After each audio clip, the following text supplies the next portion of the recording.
तुला शिकवीन चांगलाच धडा या मालिकेच्या आजच्या भागात आपण पाहणार आहोत.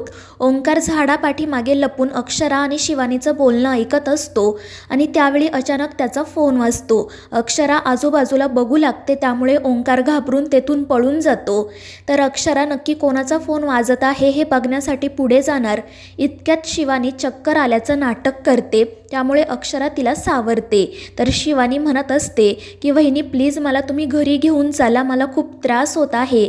त्यावर अक्षरा म्हणते ठीक आहे, तुम्ही काळजी करू नका. आणि मग ती लगेच एक रिक्षा थांबवते आणि त्या दोघीजणी घरी जाण्यासाठी निघतात. तर दुसरीकडे अधिपती सतत ओंकारला कॉल करत असतो. ओंकार कॉल रिसीव करत म्हणतो की अरे भावा, तुला दम आहे की नाही? तुझ्यामुळे आता खूप मोठा घोळ झाला असता. त्यावर अधिपती घाबरून विचारतो की नक्की काय झालंय, पण ओंकार त्याला काही सांगत नाही. तर अधिपती त्याला विचारत असतो की तुमची आणि मास्तरीनबाईंची भेट झाली का?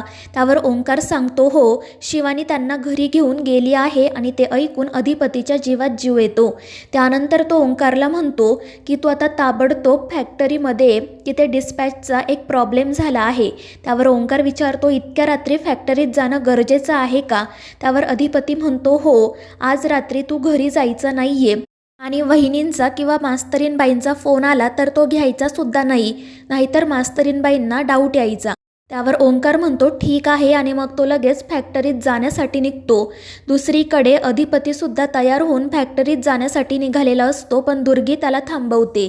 ती अधिपतीला विचारत असते की इतक्या रात्री कुठे चाललाय तुम्ही, आणि तुम्ही तर आज जेवणसुद्धा केलं नाही. त्यावर अधिपती तिला सांगतो की फॅक्टरीत एक इमर्जन्सी आली आहे. मात्र दुर्गी विचारते की कोणती इमर्जन्सी? त्यामुळे अधिपती तिला सांगतो की आपला जो नेहमीचा ट्रान्सपोर्टवाला आहे तो आज आला नाही, त्यामुळे डिस्पॅचचा प्रॉब्लेम झाला आहे. आता जाऊ का मी? मात्र दुर्गी त्याला विचारते की खरंच तुम्ही फॅक्टरीतच जाणार आहात ना? म्हणजे माझ्या मनात शंका नाही आहे, पण उगाच ताईच्या मनात शंका येईल. त्यावर अधिपती विचारतो कोणती शंका? तर दुर्गी म्हणते की आजच सुनबाई घर सोडून गेल्या आहेत आणि तुम्हीसुद्धा अशा वेळेला बाहेर चाललाय, म्हणजे तुम्ही त्यांना तर भेटणार नाही ना? आणि त्यावर अधिपती म्हणतो की आम्ही त्यांना भेटणार नाही आहे, आम्ही आईसाहेबांना तसा शब्द दिलाय, आम्ही खरंच फॅक्टरीत चाललोय. आणि त्यावर दुर्गी म्हणते ठीक आहे, तुम्ही जा, मी ताईला सांगते. आणि मग अधिपती तेथून निघून जातो. दुसरीकडे शिवानी अक्षराला घेऊन घरी जाते. अक्षरा तिच्यासाठी पाणी घेऊन येते आणि मग त्यानंतर शिवानी तिला विचारते की वहिनी तुम्हाला पण घरी जायचं असेल ना, तुम्ही जा, उगाच थांबू नका. मात्र अक्षरा काळजीने म्हणते की ओंकार भाऊजी येईपर्यंत मी थांबते. आणि त्यावर शिवानी पटकन म्हणते की हो चालेल, इथेच थांबा तुम्ही. आणि मग त्यानंतर ती अक्षराला म्हणते की वहिनी तुम्ही पहिल्यांदाच घरी आलाय, मी तुमच्यासाठी चहा बनवते. पण अक्षरा म्हणते की नाही, तुम्ही आराम करा, मीच आपल्यासाठी चहा बनवते. आणि मग ती किचनमध्ये जाते. तर दुसरीकडे दुर्गी भुवनेश्वरीकडे जात तिला सांगते की रात्र वैरायची आहे ताई. त्यामुळे भुवनेश्वरी विचारते की काय झालं? त्यावर दुर्गी सांगते की अधिपती आता घराबाहेर गेले आहेत, त्यांनी तुला काही सांगितलं की नाही? त्यावर भुवनेश्वरी म्हणते नाही, पण नक्की झालंय काय आणि कुठे गेले आहेत ते? त्यावर दुर्गी म्हणते की त्यांनी मला सांगितलंय की ते फॅक्टरीत चाललेत, तिकडे काहीतरी प्रॉब्लेम झालाय म्हणून. त्यावर भुवनेश्वरी म्हणते मग ठीक आहे ना? पण दुर्गी म्हणते की तसं नाही ताई, जर ते सुनबाईंना भेटायला गेले तर? आणि त्यावर भुवनेश्वरी म्हणते की असं काही होणार नाही, त्यांनी आम्हाला शब्द दिला आहे, आमच्या परवानगीशिवाय ते सुनबाईंना भेटणार नाही. मात्र दुर्गी म्हणते की मला माहिती आहे तुझा त्यांच्या मातृप्रेमावर विश्वास आहे, पण जर त्यांनी तुझ्या डोळ्यात धूळ फेकली आणि ते सुनबाईंना भेटले तर? कारण जर त्यांना फॅक्टरीत जायचं होतं तर ते तुला सांगून देखील जाऊ शकत होते ना? त्यावर भुवनेश्वरी म्हणते अगं पण त्यांनी तुला सांगितलं ना, आणि त्यांना माहिती असणार की जर त्यांनी तुला सांगितलं म्हणजे ते आमच्यापर्यंतसुद्धा आपोआप पोहोचणार, आमचा त्यांच्यावर पूर्ण विश्वास आहे. त्यावर दुर्गी म्हणते ठीक आहे ताई, पण आपण एकदा खात्री करून घ्यायला काय हरकत आहे? आणि मग भुवनेश्वरी म्हणते की ठीक आहे, एकदा खात्री करून घेतली की आमचासुद्धा त्यांच्यावरचा विश्वास अजून वाढेल. आणि मग त्यानंतर दुर्गी म्हणते की ताई तू काही करू नको, जे काही करायचं आहे ते मी करेल, तू फक्त आता होय म्हण. त्यावर भुवनेश्वरी म्हणते ठीक आहे. आणि मग दुर्गी खुश होत तेथून निघून जाते. दुसरीकडे ओंकार आणि अधिपतीची फॅक्टरीमध्ये भेट होते. ओंकार त्याला मगाशी घडलेला सगळा प्रकार सांगतो. त्यामुळे अधिपती काळजीनेच त्याला विचारतो की मास्तरीनबाईंना काही डाऊट तर आला नाही ना? त्यावर ओंकार म्हणतो की नाही, शिवानीने एक नंबर ॲक्टिंग केली आणि ती अक्षराला घरी घेऊन गेली. आणि ते ऐकून अधिपती खुश होतो. त्यानंतर तो ओंकारला विचारतो की तुमच्या घरी काही जेवण उरलंय का? त्यावर ओंकार म्हणतो की माहीत नाही, आम्ही जेवण करूनच बाहेर पडलो होतो. पण का असं का विचारतोय तू?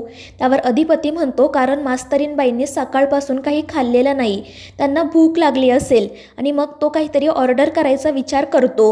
मात्र ओंकार त्याला थांबवत म्हणतो की जर तो डिलेवरी बॉय घरी गेला ना तर आधी विचारेल अधिपती कोण आहेत आणि मग घोळ होईल.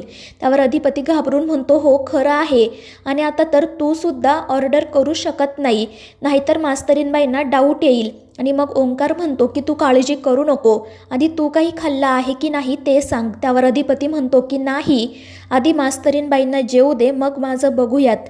आणि मग ओंकार त्याला सांगतो की तू काळजी करू नको, मी शिवानीला मेसेज करतो, ती बघेल काहीतरी. त्यावर अधिपती म्हणतो ठीक आहे. आणि मग त्यानंतर तो ओंकारला डिस्पॅचच्या प्रॉब्लेमबद्दल सांगत म्हणतो की आज रात्री तू घरी जायचं नाही, कारण जर तू घरी गेला तर मास्तरीणबाई तेथून निघतील. आणि त्यावर ओंकारसुद्धा हो म्हणतो. तर दुसरीकडे अक्षरा आणि शिवानी चहा पीत गप्पा मारत असतात आणि त्याचवेळी शिवानीला ओंकारचा मेसेज येतो. त्याने मेसेजमध्ये लिहिलेलं असतं की अक्षराने जेवण केलेलं नाही आहे, तू तिला काहीतरी खायला दे, घरात काही उरलं असेल तर बघ. आणि त्यावर शिवानी विचारात पडते. अक्षराला आता कसं जेवू घालायचं याच गोष्टीचा ती विचार करत असते. तर अक्षरा तिला विचारते की वहिनी काही प्रॉब्लेम आहे का, तुम्ही काळजीत दिसताय. त्यावर शिवानी सांगते की नाही, ग्रुपवरचे मेसेज आहेत तेच बघत होते. आणि मग ती अक्षराला विचारते की तुम्ही जेवला आहात का? आणि त्यावर अक्षरा खाली मान घालूनच हो म्हणते. तर दुसरीकडे दुर्गी चंचीला फोन करून सांगते की तुला मी एक काम सांगते, जर तू ते काम व्यवस्थितपणे केलं तर तू घराच्या उंबरठ्याच्या अजून जवळ येशील. त्यावर चंची आनंदाने विचारते की सांग मला, मी नक्की ते काम करेल. आणि मग दुर्गी तिला सांगते की तू आता आपल्या फॅक्टरीमध्ये जायचं, तिथे अधिपती आहेत की नाही ते बघायचं. जर ते तिथे नसतील तर मग ते नक्की कुठे आणि कोणासोबत आहे याचा शोध घ्यायचा. आणि जर ते त्या मास्तरनी बरोबर असतील तर त्यांचा एक फोटो काढून लगेच मला पाठवायचा. जर तू हे काम केलं तर ताई तुला नक्की घरात घेईल. आणि ते ऐकून चंची खुश होते. मात्र दुर्गी तिला सांगते की हे काम करत असताना अधिपतींना संशय येता कामा नये, नाहीतर तुझ्यासोबत माझीसुद्धा येथून हकलपट्टी होईल. आणि त्यावर चंची घाबरून हो म्हणते.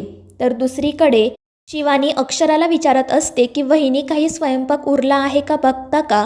त्यावर अक्षरा म्हणते हो, पण का असं का विचारताय तुम्ही?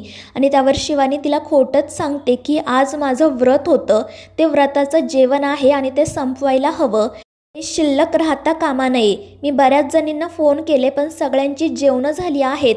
आणि त्यानंतर ती अक्षराला विचारते की वहिनी तुम्ही प्लीज जेवण करू शकता का?